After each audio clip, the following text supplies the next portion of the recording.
karon ay bagyo ron sa Pilipinas so na uwan sa Cebuano uwan na lagi kayong handa sa Luzon at Visayas at Mindanao na handa tayo sa pag-evacuate sa evacuation center of the gymnasium of your municipality of Shaton or barangay gymnasium na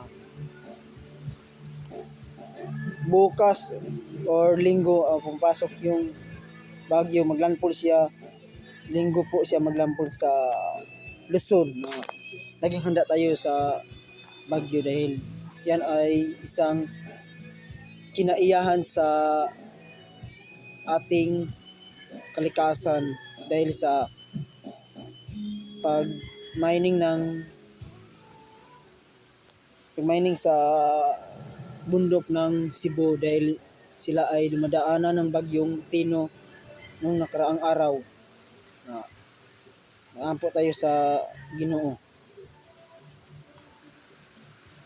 Dahil ang bagyo ay lumalakas, ang galaw niya ay 200 km per hours.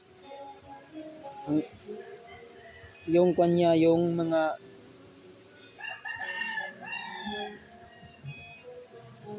200,000 km per hours in the Pacific Ocean to this coming in the Philippines area, in the Luzon, to landfall in the Luzon in Monday or Sunday. Thank you so much.